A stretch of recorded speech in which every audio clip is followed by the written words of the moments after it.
Hello friends, welcome you all to YouTube channel study with Dhruv. Groups and rings का chapter homomorphisms and automorphisms इस video lecture में हम start कर रहे हैं।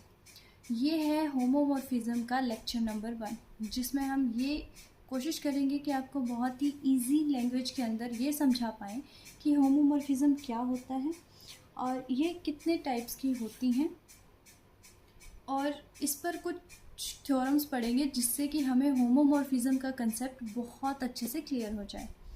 तो क्या है होमोमॉर्फिज्म, स्टार्ट करते हैं इसकी डेफिनेशन की रीडिंग के साथ। चलिए देखिए, let G1 and G2 be two groups. ये और ये क्या है, G1 और G2 आपके पास जो है वो दो ग्रुप्स गिवन है। अब ग्रुप है तो कोई ना कोई ऑपरेशन भी लगा होगा, उन ऑपरेशंस को हमने डिनोट किया है स्टार और इस छोटी सी सर्कल के साथ। ठीक है, ये ऑपरेशन कुछ भी हो सकते हैं, ये आपको ग्रुप्स पढ़ने के बाद समझ आ गया होगा, ये सिर्फ उनके लिए नोटेशन है। क्लियर है। देन अ मैपिंग F, कैसी मैपिंग है ये, G1 टू G2, इसको इस तरीके से पढ़ते हैं, a mapping F G1 to G2, like ये जो साइन है ये आपको दिखाएगा 2, G1 to G2 is defined by, ये किस तरीके से डिफाइन होती है, एफ ए, इसको मैं ऑपरेशन 1 बोल देती हूँ, तो operation 1 into B is equals to F of A operation 2 F of B. ये ए और बी क्या है, यहाँ पर आपके G1 के एलिमेंट्स हैं, इज कॉल्ड होमोमॉर्फिज्म। इसको क्लियर करने के लिए डेफिनेशन को, ये तो आपने डेफिनेशन पढ़ ली, अब हम इस पर एक एग्जांपल करते हैं ताकि आपको ये जो डेफिनेशन है ये डेफिनेशन आपको समझ आ सके। चलिए मैं मान लेती हूँ कि मेरे पास G1 एक ग्रुप है जिसके साथ ऑपरेशन मैंने लगा लिया एडिशन का। क्लियर है। और इसी तरीके से मैंने दूसरा एक ग्रुप माना G2 जिसके साथ मेरा ऑपरेशन जो है वो है मल्टीप्लिकेशन का। ओके, अब मुझे एक मैपिंग डिफाइन करनी होगी, मैं वो मैपिंग डिफाइन कर देती हूँ F of X is equals to E raise to the power X. ठीक है, ये मैंने मैपिंग डिफाइन कर ली, ये आपके दो ग्रुप हो गए। अब मुझे क्या किस तरीके से निकालना पड़ेगा कि फर्स्ट वाले ग्रुप के साथ जो ऑपरेशन है उसको लगाने पर उसको खोलूँ तो वो सेकेंड वाले ऑपरेशन की तरह खुल जाए। ठीक है, चलिए कोशिश करते हैं। मैंने x1 एंड x2 ये दो मैंने एलिमेंट्स ले लिए मेरे G1 में से। ठीक है, जैसे हमने यहाँ पर A और B दो एलिमेंट्स लिए थे ना G1 से, उसी तरीके से मैंने यहाँ पर x1 और x2 दो एलिमेंट्स लिए मेरे G1 से। अब मैं मैपिंग अप्लाई करती हूँ। ठीक है, मैंने अप्लाई किया f ऑफ x को मैंने क्या लेना है, x1 और x2। x1 यहाँ पर मैंने लिया x1 और x2, ऑपरेशन कौन सा लगाना है, जो G1 के साथ है, यानी कि फर्स्ट वाले के साथ, तो यहाँ पर क्या लगेगा, एडिशन का। चलिए अब f ऑफ x किस तरीके से खुलेगा, e की पावर x की तरह, यानी कि यहाँ पर जो होगा वो e की पावर में चला जाएगा, यानी कि e की पावर यहाँ पर क्या है, x1 प्लस x2। अब चलिए इसको मैं किस तरीके से लिख सकती हूँ, e की पावर x1 इंटू e की पावर x2 ऐसे लिख सकती हूँ।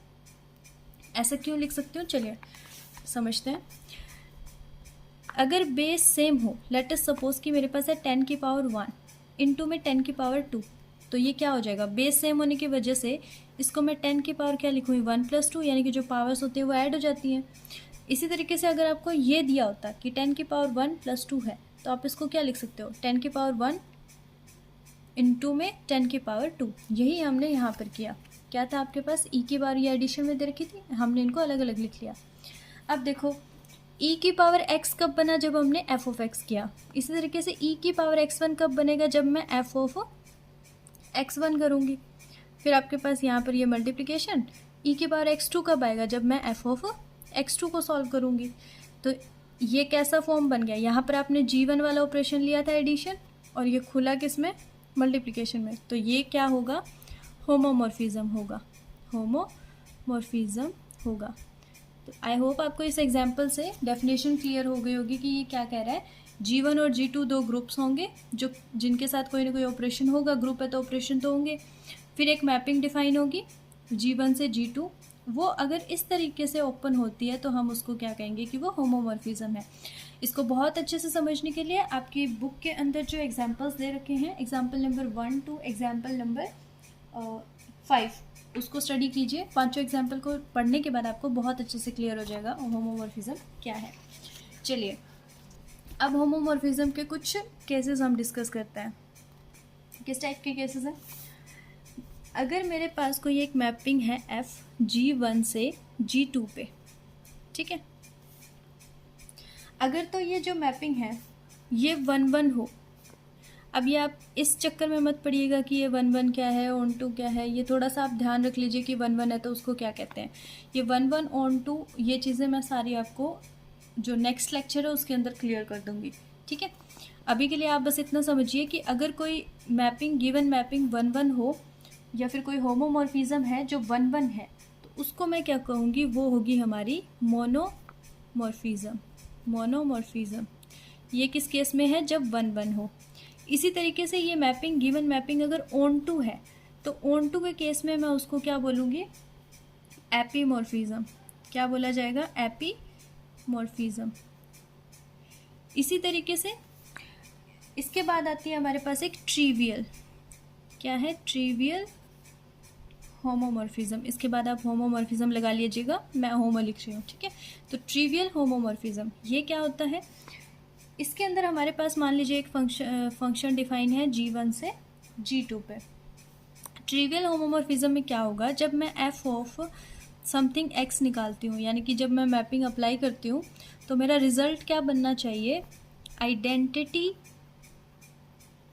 ऑफ G2, ठीक है।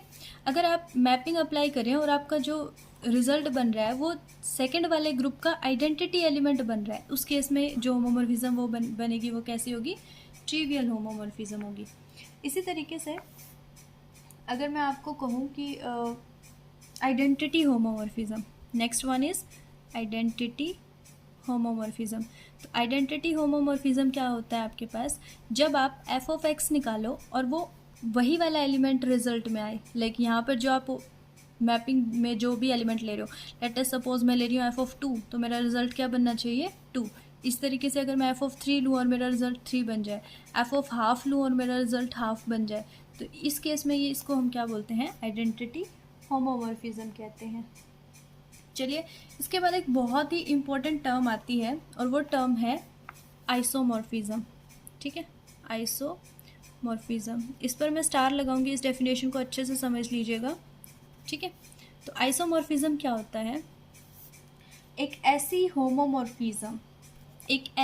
होमोमॉर्फिज्म, सबसे पहले क्या है कि वो होमोमॉर्फिज्म तो होनी ही चाहिए, प्लस वो 1-1 भी होनी चाहिए और प्लस वो ऑन टू भी होनी चाहिए, ठीक है। यानी कि पहला वो होमोमॉर्फिज्म है, उसके बाद 1-1 है, उसके बाद ऑन टू है। अगर वो ये तीनों कंडीशंस को सेटिस्फाई कर जाती है, जो भी गिवन मैपिंग है G1 to G2, ठीक है, इसको हम बोलते हैं आइसोमॉर्फिज्म। तो आइसोमॉर्फिज्म अगर आपको आगे किसी क्वेश्चन में ऐसे चेक करना हो कि ये आइसोमॉर्फिज्म है या नहीं है, तो सबसे पहला स्टेप आपका क्या रहेगा कि होमोमॉर्फिज्म चेक करो।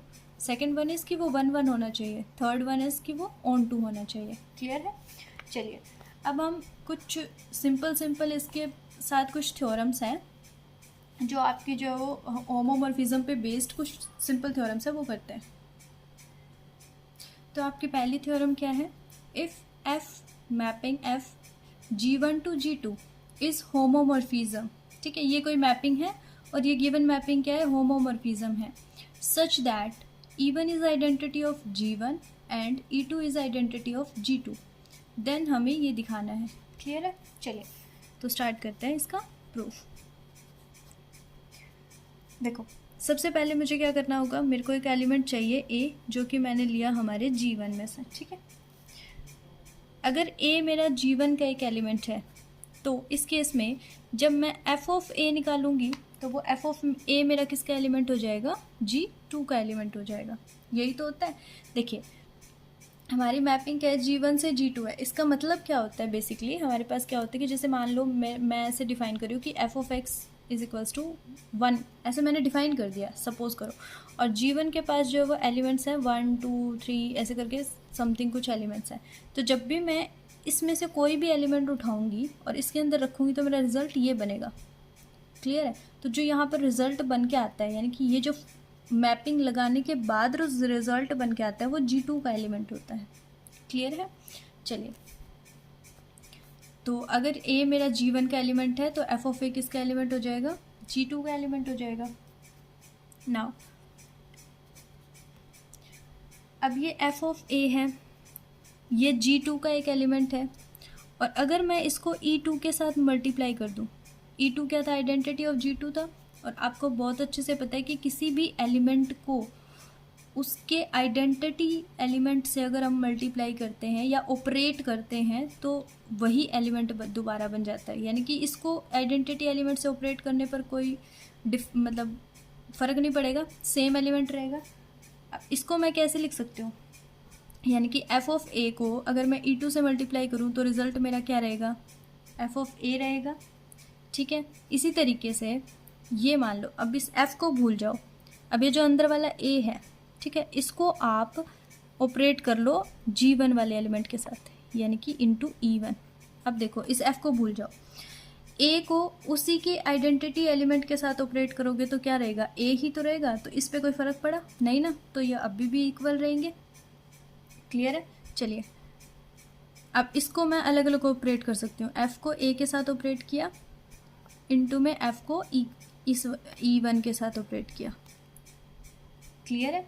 बात आपको समझ आ रही है?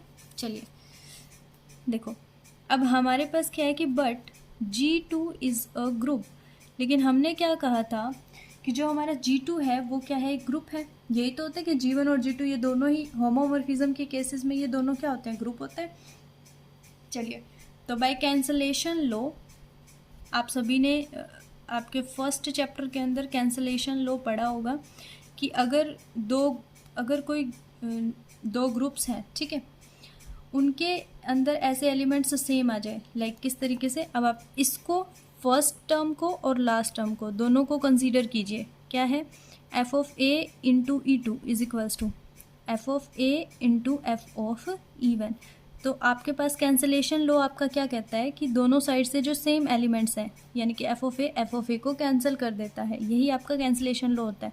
तो यहाँ पर आपके पास क्या आ गया? एफ ऑफ E1 जो है वो किसके इक्वल आ जाएगा? आपका E2 के। बात समझ में आ रही है? और यही आपको शो करना था। तो यहाँ पर कुछ भी नहीं लगाना है, सिंपल आपको क्या करना है कि जो एक एलिमेंट लेना है, एफ ऑफ ए उसका G2 का एलिमेंट हो जाएगा। अब इस वाले एलिमेंट को इसके आइडेंटिटी से मल्टीप्लाई करो और उसको आगे फर्दर सॉल्व करते जाओ। ठीक है, तो यहाँ पर दो चीज़ें आपको याद रखनी है, एक कैंसलेशन लो, दूसरा आइडेंटिटी एलिमेंट के साथ अगर किसी एलिमेंट को ऑपरेट किया जाए तो रिजल्ट वही एलिमेंट बनता है। क्लियर है? चलिए, अब हम नेक्स्ट थ्योरम करते हैं। ये theorem exam point of view से आप इम्पोर्टेंट समझ सकते हैं, एक मार्क के लिए या हाफ मार्क में या 1 मार्क में आपके आ सकती है। ठीक है, चलिए, इफ़ एक मैपिंग है F G1 to G2 is homomorphism given है, देन एफ ऑफ ए का inverse is equals to F of A का होल इन्वर्स। चलिए, अभी आपको इतना तो डिफरेंस समझ में आ गया होगा कि ये जो एलिमेंट्स हैं, लाइक ए है, ए इन्वर्स है, ये आपके G1 के एलिमेंट्स होते हैं।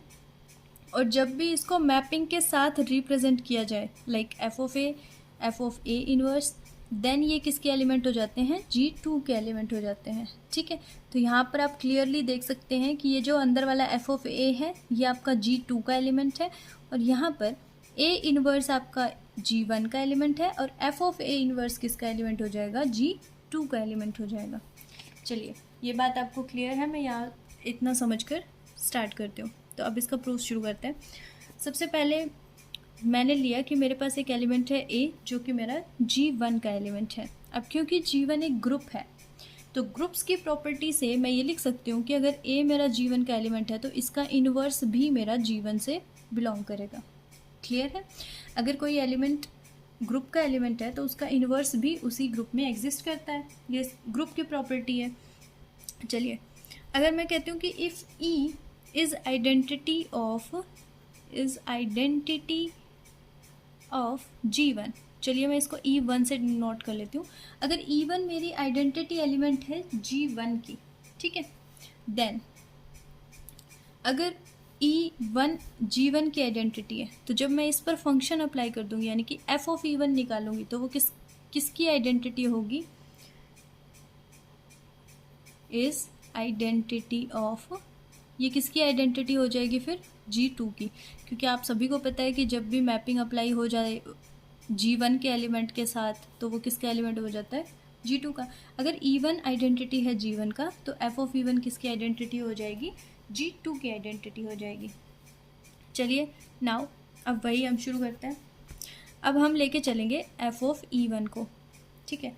अब F of E1 is equals to, आप सभी को याद होगा कि अगर मैं किसी एलिमेंट को उसके इन्वर्स के साथ ऑपरेट करती हूँ तो रिजल्ट क्या बनता है? चलिए देखिए, A G1 का एलिमेंट है, A इन्वर्स भी G1 का एलिमेंट है, इन दोनों को ऑपरेट करूँगी तो वो रिजल्ट क्या बनता है? Identity element. और आइडेंटिटी एलिमेंट भी किसका होगा? G1 का होगा ना। तो यहाँ पर ये क्या बन जाएगा? F ऑफ E1 बन जाएगा। क्लियर है आपको यहाँ तक? ठीक है। चलिए, ये और ये एक ही चीज़ है, मैं आपको सिर्फ समझा रही हूँ कि लाइक A के इन्वर्स के साथ ऑपरेट करेंगे तो वो रिजल्ट क्या बन जाता है? उसका आइडेंटिटी एलिमेंट। इट मीन्स कि आप F ऑफ E1 को क्या लिख सकते हो? F of A into A inverse, इस तरीके से रिप्रेजेंट कर सकते हैं। अब हम इस जो फंक्शन है इसको अलग अलग ऑपरेट कर देते हैं। किस तरीके से? F of A into F of A inverse, इस तरीके से। ये आपने किया। अब ध्यान से देखो, एक एलिमेंट को उसके इन्वर्स के साथ ऑपरेट करने पर हमें क्या मिलता है? आइडेंटिटी। अब ये F ऑफ E1 क्या है? G2 का आइडेंटिटी एलिमेंट है। F ऑफ E1 क्या है? G2 का आइडेंटिटी एलिमेंट है। F ऑफ A को किसी एलिमेंट के साथ ऑपरेट करने पर अगर उसी ग्रुप का आइडेंटिटी एलिमेंट हमें मिल जाए तो उसको हम क्या कहेंगे? उसका इन्वर्स कहेंगे। इसका क्या मतलब हुआ कि अगर मैं इस F ऑफ A का इन्वर्स निकालूं तो वो क्या होगा? F of A inverse. Clear हो गई आपको ये बात? यहाँ पर आपको इस आइडेंटिटी को अप्लाई करना है, और वो कौन सी है कि अगर मैं किसी एलिमेंट, जैसे देखो ये F ऑफ A, और इसके चक्कर में कंफ्यूज मत होना। आप ये सोचो कि आपने जब A G1 का एलिमेंट था, A इन्वर्स भी G1 का एलिमेंट था, तो दोनों को जब ऑपरेट किया तो रिजल्ट क्या बना? E1, और ये किसका एलिमेंट था? G1 का। इस तरीके से आप ये समझो। अब यहाँ पर मैं ये लगा रही हूँ, F ऑफ A किसका एलिमेंट हो जाएगा? G2 का। F ऑफ A इन्वर्स किसका हो जाएगा? G2 का। और F ऑफ E1 भी किसका हो जाएगा? G2 का। तो जब आप F of A into F of A inverse करोगे तो E1 बन रहा है। तो इट मीन्स कि ये जो एलिमेंट है जिसके साथ ऑपरेट करके आपको आइडेंटिटी मिल रही है वो इसका क्या है? इन्वर्स है। और यही आपको शो करना था। ठीक है, चलिए लास्ट थ्योरम इस वीडियो लेक्चर की हम करते हैं। अगली थ्योरम कहती है कि if F G1 to G2 is homomorphism, अगर ये होमोमॉर्फिज्म गिवन है सच दैट, किस तरीके से कि अगर A मेरा कोई G1 का एक एलिमेंट है तो order of A is equals to N and order of F of A is equals to M। तो यहाँ पर A आपका G1 का एलिमेंट हो जाएगा, उसका ऑर्डर N है। F ऑफ A आपका G2 का एलिमेंट हो जाएगा जिसका ऑर्डर M है। Then M is a divisor of N। ये आपको दिखाना है। अगर आपने फर्स्ट चैप्टर कर रखा होगा ना तो कुछ बच्चे तो इसको बिना मतलब बताए ही कर लेंगे। डिवाइजर वाला कंसेप्ट उनको बहुत अच्छे से आ गया होगा क्योंकि बहुत सारी थ्योरम्स वो पहले ही पढ़ चुके हैं इसके ऊपर। ठीक है, चलिए प्रूफ देखते हैं इसका। हमारे पास ऑर्डर ऑफ A कितना गिवन है? N गिवन है। ठीक है, ऑर्डर की डेफिनेशन अगर आप लोगों ने पढ़ी हो तो उससे हम क्या लिख सकते हैं कि A की पावर N हमें क्या देगा? E यहाँ पर क्या होता है? Identity element. तो ये ऑर्डर की डेफिनेशन से हमने लिखा है। क्या कहती है वो डेफिनेशन कि किसी भी एलिमेंट का जो ऑर्डर होता है वो, अब मान लीजिए कि A का ऑर्डर N का क्या मतलब होता है कि जब मैं इस A की पावर N करूँ तो मेरा रिजल्ट आइडेंटिटी एलिमेंट बन जाए। अगर ऐसा हो जाता है तो वही उसका क्या होता है? ऑर्डर होता है। तो अगर ये A का ऑर्डर N है, इट मीन्स कि जब मैं A raise to the power N करूँगी तो रिजल्ट क्या बनेगा? आइडेंटिटी एलिमेंट बनेगा। ठीक है, अब देखो नाउ ये E था, E के साथ मैं क्या कर रही हूँ? F ऑफ E निकाल रही हूँ। चलिए, F ऑफ E का क्या मतलब हो जाएगा? अगर इसके साथ मैंने F अप्लाई कर दिया तो इधर भी F अप्लाई हो जाएगा ना, कुछ इस तरीके से। तो ये F ऑफ A की पावर क्या हो जाएगा? N हो जाएगा। क्लियर है? चलिए अब a की पावर n होने का मतलब क्या हो जाएगा कि अंदर n टाइम्स हम a को ऐसे ऑपरेट करेंगे। कितने टाइम्स, ये आप यहाँ पर लिख लीजिएगा, ये है n टाइम्स। ठीक है, अब हम इस f को अलग अलग ऑपरेट कर देंगे अंदर की साइड। ठीक है, किस तरीके से, यानी कि मैंने f ऑफ a को ऑपरेट किया, फिर दूसरे a के साथ ऑपरेट किया। इस तरीके से हम ये कितनी बार ऑपरेट करेंगे, ये सारे कितनी टाइम्स ऑपरेट होंगे, n टाइम्स। ठीक है, क्योंकि पावर कितनी थी, n थी ना, तो n टाइम्स चलेगा ये। अब f ऑफ a कितनी टाइम्स है, n टाइम्स है, तो यहाँ पर मैं क्या लिखूँगी कि ये जो मेरा f ऑफ a है ये क्या है, n टाइम्स है, तो इसकी पावर क्या लग जाएगी, n लग जाएगी। चलिए आगे हम क्या लिख रहे हैं कि बट f ऑफ e हमारा जो है वो क्या है, f ऑफ e क्या है, आइडेंटिटी ऑफ G2। ये जो G2 की एक आइडेंटिटी है, और क्या चीज़ है, एंड ये जो f ऑफ a निकला है, ये f ऑफ a आपका क्या है, G2 का एक एलिमेंट है। अब आप ध्यान से समझो, G2 का एक एलिमेंट, ठीक है, उस एलिमेंट की पावर n करने पर, उस एलिमेंट की पावर n करने पर रिजल्ट मेरा क्या बन रहा है, उसी ग्रुप का आइडेंटिटी एलिमेंट। तो उसका क्या मतलब हुआ कि ये जो n होगा वो क्या हो जाएगा, इस f ऑफ a का जो है वो ऑर्डर हो जाएगा। यानी कि मैं एक तरीके से बोल सकती हूँ कि order of f of a ये क्या बन जाएगा, n बन जाएगा। तो यहाँ से हमारे क्वेश्चन में ये गिवन था कि जो f ऑफ a है उसका ऑर्डर कितना है, m है। और इस वाली चीज़ से हम क्या कंक्लूड कर सकते हैं, hence we can conclude that the order of f of a, जो f ऑफ a का ऑर्डर है ना, वो क्या है, डिवाइड्स n, वो डिवाइड करता है n को, वो n को डिवाइड करेगा, इसीलिए ये कंडीशन पॉसिबल है। ये चीज़ जो है वो एक ही सूरत में पॉसिबल है, और वो क्या है, जब m is a divisor of n, जब जो m है वो n का एक डिवाइज़र हो। आई होप आपको बहुत अच्छे से क्लियर हो गई होगी आइडेंटिटीज़। यहाँ पर आपको एक ही चीज़ का जो है वो मेन ध्यान रखना है, वो क्या होता है, ऑर्डर की डेफिनेशन। और वो क्या है कि अगर किसी एलिमेंट का पावर कुछ करने पर रिजल्ट आइडेंटिटी एलिमेंट बन जाए तो वही उसका ऑर्डर होता है। तो ऑर्डर ऑफ ए क्या हो जाएगा, n हो जाएगा। ये वाली चीज़ आपको ध्यान रखनी है और आपकी थ्योरम प्रूव हो जाएगी। नेक्स्ट वीडियो लेक्चर में हम पढ़ेंगे कर्नल ऑफ होमोमॉर्फिज्म, जो बहुत ही इंपॉर्टेंट और इंटरेस्टिंग टॉपिक है। So thank you so much, मिलते हैं हमारे नेक्स्ट वीडियो लेक्चर में।